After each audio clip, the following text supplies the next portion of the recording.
Coming up on The Arts Connection. The art of making an authentic-looking 1940s pinup poster. Plus, we step into the world of doll making. And an art form where everything old is new again. All that and more just ahead on The Arts Connection.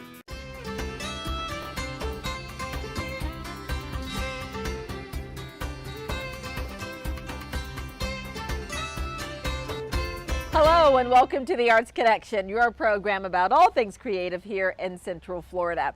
I'm Cecily Wilson and we're joining you from the Albin Polasek Museum and Sculpture Gardens in Winter Park. And we're going to be learning about some extraordinary exhibits that they have here.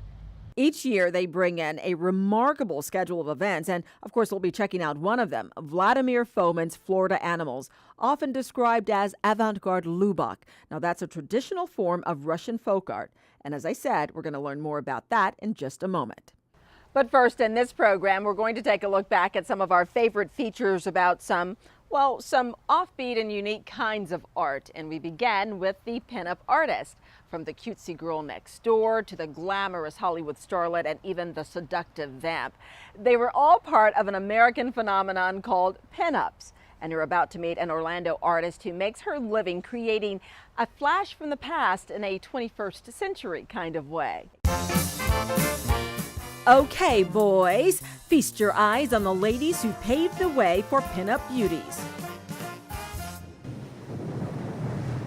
During World War II, pinups were everywhere. Soldiers would have pictures of their favorite starlets like Betty Grable or Lena Horne hanging on their locker. A little reminder of their world back home. This classic art form had all but disappeared by 1960, when paintings of women grew more explicit. I want you to turn your head, bring it just a little bit this way, chin down. Perfect, perfect. Hold that right there. Perfect. But for photographer Iman Woods, everything old is new again. This way, chin up, chin up. Great. Hold that right there. She's reinventing the art of pinup in a whole new way for a whole new generation. I want you to bring your chin almost to your shoulder. I call it new media illustrative photography. It's blending the reality of photography and the dreamy quality that an illustration can provide. But the final product is an acrylic on canvas painting of the person as a pinup. Angela Daly was one of the first to make the transformation from her everyday look to... That's Angela the bombshell. The transition actually started taking place the day of the photo shoot from the hair. Then they show you your hair and you're like, oh my goodness, okay, this is getting serious. And then the makeup, and you see yourself in that costume, in that dress before you even leave. So even that day you start to feel the difference. That's the goal of the woman behind the lens, to help you feel differently and think differently about yourself. It's about having fun. It's about owning your beauty and feeling confident in it and actually spending a day saying, I look and feel beautiful, rather than saying, oh, look at me.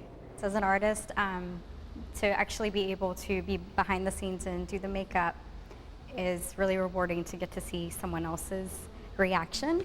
But I think to actually see my own reaction, how I react to the camera after being transformed into a pinup, was actually very amazing as well. Woods says despite her young age, she has a great love for original pinup artists like George Petty and Alberto Vargas and their art. She says it's time to bring back a taste of nostalgia. I think people are ready. People are tired of exposed beauty. People are tired of in-your-face sexuality. I think people are ready for sultry sensuality and innocent, naive beauty. The black eyeliner, the false eyelashes. Lots of lashes. Lashes are very important. The ruby red lipstick. Lots and lots of red lips. All of the pinups have red lips. Oh, that's cute. Ooh la la. Let the pinup process begin. It starts with a questionnaire, and the questionnaire discusses your favorite parts of your body, your partner's favorite parts of your body, and your least favorite parts of your body. And that gives me a complete roadmap to a photo shoot. I know which poses will work, which poses will minimize and maximize the parts that you want. And so then we have the photo shoot with professional hair and makeup, and we go through pinup book after pinup book looking for hairstyles, makeup styles, outfits.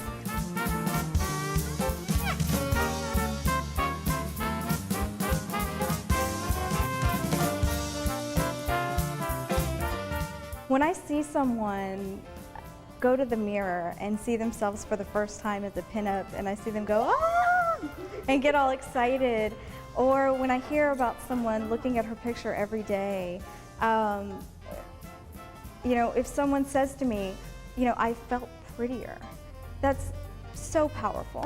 Powerful and empowering for the person behind the camera. This is gonna be the last shot. That's perfect. Fantastic. And in front. Va va voom. Marilyn, eat your heart out. I think we caught the Marilyn moment. So if you're curious to know how the pinup turned out that she was doing with me, well, here it is. Beautiful and fun, but there's also a serious side to her work. When we first met Amon in the fall of 2007, she was working on a special project for Breast Cancer Awareness Month, making a calendar designed around cancer survivors. Ta-da. Oh, dear Lord. This is art with a message. You were so brave to pose. I wasn't brave. I Yeah. just want women to know that there's life after breast cancer, but I didn't know it was going to be like this. Beautiful, glowing calendar girls for the month of January.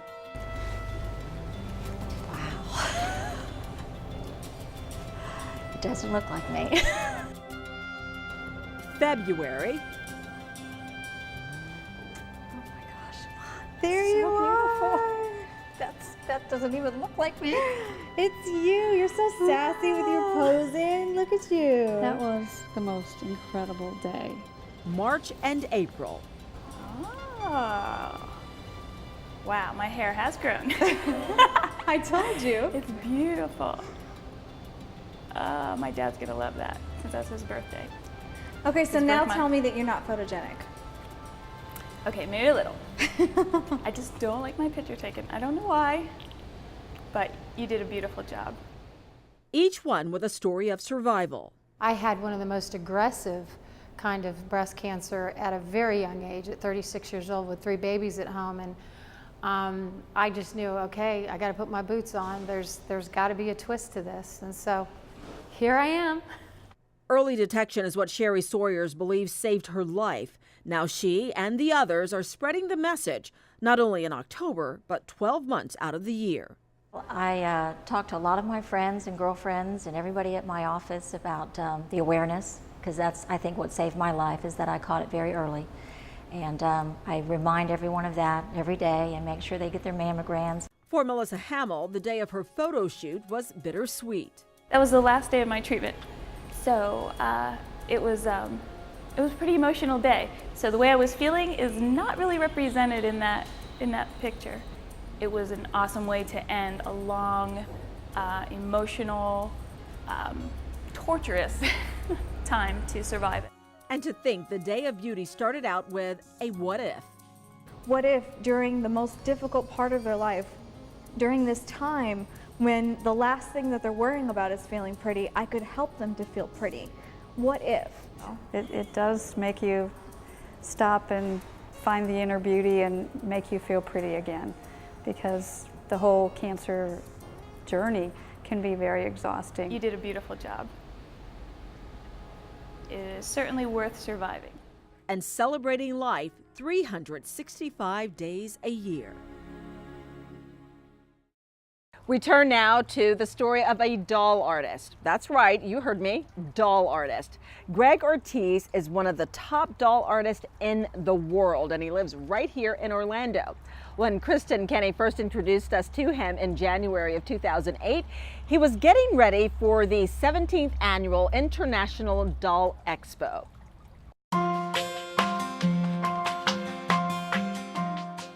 Step into a storybook world where imagination comes to life with every shape, every detail, every expression. And you find yourself in the home of dollmaker Greg Ortiz. This is where the magic happens. This is actually my home. He shares his home with dolls that fill every nook and cranny.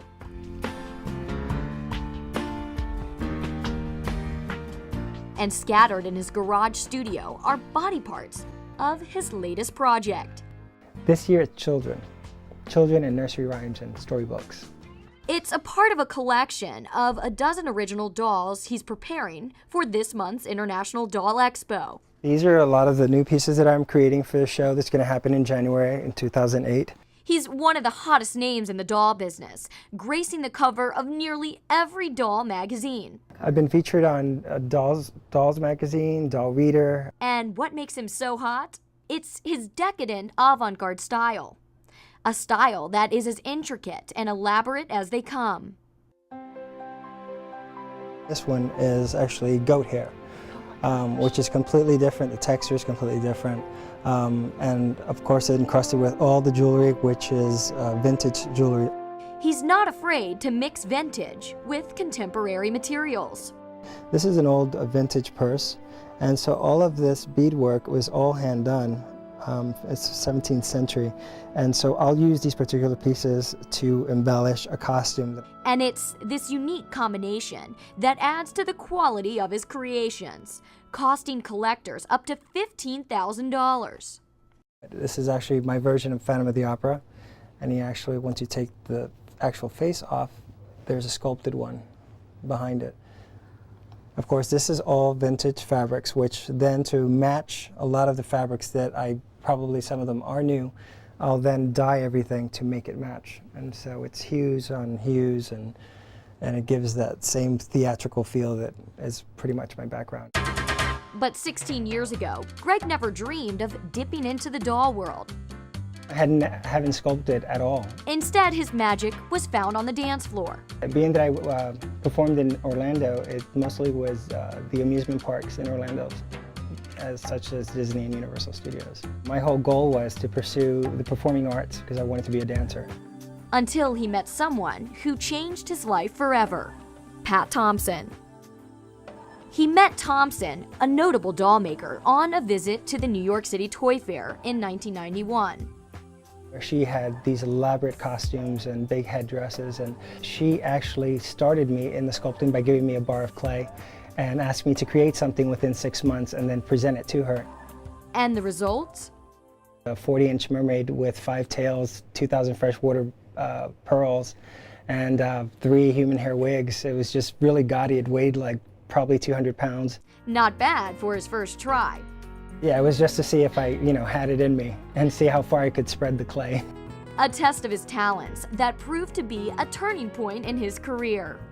Actually, she was taken back at first, and I didn't know because she didn't say anything other than be speechless, and it was a good speechless. So she actually affirmed that I should pursue that career as a sculptor, so I did. 1 year later, he was no longer a spectator at the toy fair. So I had the opportunity to debut my work. I debuted Showgirls because my background was dance, so I really had to think of something that was original and unique enough to stand out. Immediately, his dolls did stand out, capturing the hearts of many. Within months, he'd hung up his dance shoes for professional doll making and even attracted a few famous fans. Demi Moore, Richard Simmons are two of the most notable collectors. Anytime I create something, I basically use my experiences and things that I've performed in or people I've met. Turning each experience into his livelihood. Simply put, beautiful dolls and a lot of creativity. And speaking of creative, we're here at the Albin Polasek Museum and Sculpture Gardens in Winter Park. It has well over a dozen exhibits each year, along with a collection of the work of internationally known sculptor Albin Polasek, who once lived here and has left this great legacy of art. These days, the Polasek brings in both local and international exhibits, such as Vladimir Fomin's Florida Animals, which we're about to see. Debbie Kamansky is the executive director of the museum. And Debbie, we have been oohing and eyeing over the beautiful paintings. Tell us more about the man behind the work. I would love to. The Russian artist Vladimir Fomin has actually flown in and is here with us for a few weeks to help share his paintings. Vladimir is from the Karelian area of Russia, which is in the northern part, very close to the Finnish border. And now, something unique about his paintings, there are actually several things, but It's almost like looking at a painting within a painting. Yes, he has an extremely unique style. In fact, he's created his own style by combining Russian lubak, which is a traditional folk art method, and he has studied art techniques from artists all through time and kind of combined all of them to create his own unique style. What's also unique, it's the first for the museum and first for the U.S. Tell us more about why. Yes, it is. This is an exhibit that was created specifically for this show and has never been seen anywhere else in the world. Why Florida animals? Well, 2 years ago, we had his first ever American exhibit, and during that time, he spent some time here in Florida, and while traveling around Central Florida, he was absolutely captivated by the brilliant colors of Florida and the variety of Florida wildlife. Now, not all of it was really native because being here as a visitor, of course, people took him to SeaWorld and to Walt Disney World's Animal Kingdom, and so he combined all these images and created this series that's absolutely makes you smile and feel joy. I think it has something to do with all of the beautiful colors. In fact, I love the colors, very whimsical. Yes, yes, they are. And his intention was to have everyone see them, look at the stories, look at the techniques, be drawn into the painting, and have joy come from within. Let's talk about a new exhibit that you have coming up as well. Yes, we are extremely honored and feel very privileged to have the world premiere of a sculptor who's actually from Central Florida. His name is Christopher Holler, and he will, for the first time ever, share his work publicly, and we're happy to be the host of his exhibit. Any relation to the Holler family dealership? Yes, he is. He is the son of Roger Holler. So some hidden talents in there. Oh, some magnificent talent there. All right, well, thank you so much for sharing, Debbie. Well, thank you for being here. Come back anytime. Absolutely. Well, if you'd like to learn more about the Albin Polasek Museum and upcoming exhibits, then simply log on to our website. Well, you know, you don't have to look far to find art along the streets of Central Florida. Art can evoke passion. It could also bring life to a very static environment. For that reason, art is now popping up in some non-traditional places like condominiums in downtown Orlando.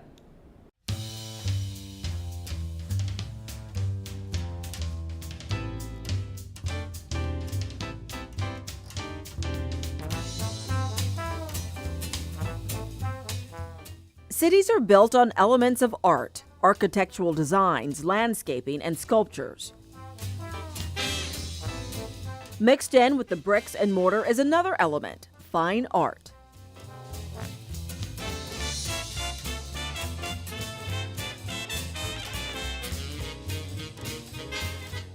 It's not uncommon to see art in a restaurant or hotel. Now, even high-rise condominiums carry culture.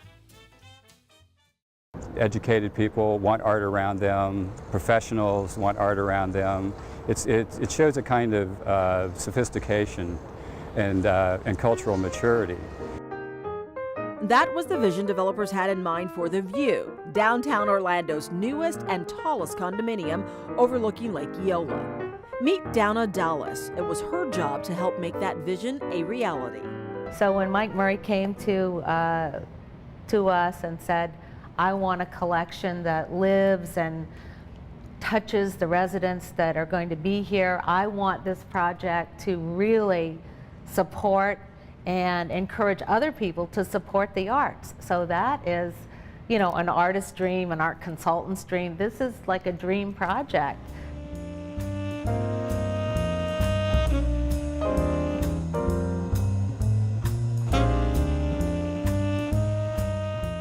Your view of the art is made up of a collection of works by artists from around the country.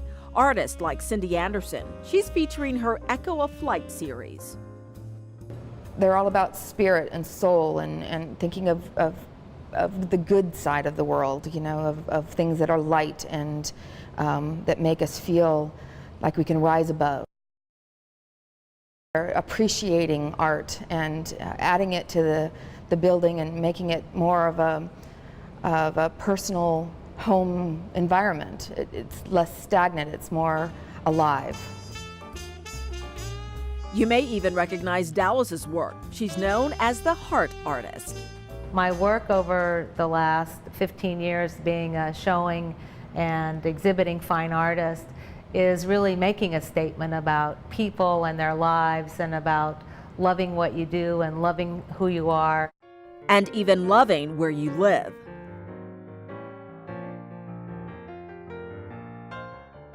Michael Lehman of Bobo's Art brought in this hand-carved 800-pound fractured glass ball to add to the beauty of Mother Nature's canvas. It will take your breath away. The sphere is perfect unity, right? It's what draws everything together. And an interesting just metaphor about the sphere is that it's made out of glass. Now it's very hardy and durable, but it also has this fragile element to it, and so it references our relationship to the planet. And art that creates an added distinction to the view in Orlando.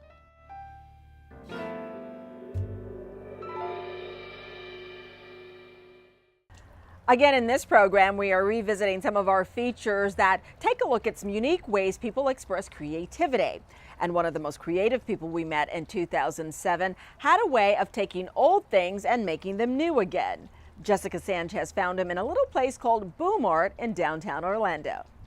In the Ivanhoe district of Orlando, among the quaint mom-and-pop shops on Orange Avenue, lies a store whose ostentatious decor on the outside gives only a hint of what you'll find inside.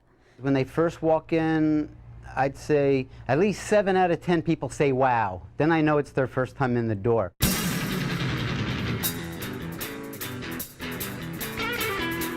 Welcome to Boom Art, a mix between the Guggenheim Museum and Pee-wee's Playhouse. My very first time in here, I thought, wow. I thought, wow, it's beautiful. Oh, a Cupid doll. I haven't seen a Cupid doll in forever. Whoa, That one's that's cool. pretty cool. What if the hokey pokey really is what it's all about? It is a life-sized kaleidoscope of funky art and comic book colors where nostalgia meets the 21st century. It's called Boom Art because of the boom pop graphics, and I do a lot of baby boomer nostalgic things. My wife and I, Sandy, do all the work, and it's all basically from recycled found objects. And for the most part, a lot of it's all functional stuff as well. Meet Glenn Rogers. A spunky, eccentric man I'm like a hummingbird, you gotta keep moving, you know? Moving targets are hard to hit. who's quick with the one-liners You guys have a good weekend. Be good or be good at it. and considers his customers more like his audience. When I'm in the store and I have the music playing, I'm always twirling and tapping because I heard that if you fidget, it burns off calories. Well, as far as I'm concerned, I'd rather continue to tap than to start jogging. Yeah, he can sell himself. He's a character. We knew when we were coming, like, we're gonna get talked to, so. But it's cool. It's good to have, yeah, that's how it's supposed to be when you buy stuff and talk to the person that created it. I think of it as showbiz. I'm like a showman with my background. This is a way for me to have a creative outlet to basically entertain America one person at a time.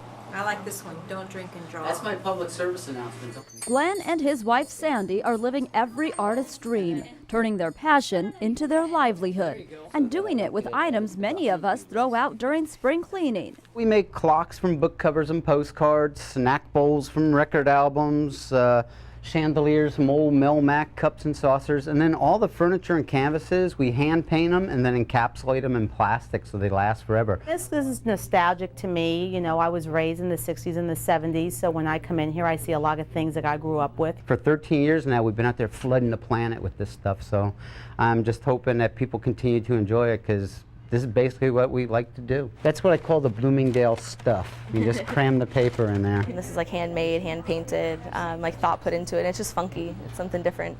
It's not like the same, you know, pictures you see everywhere else.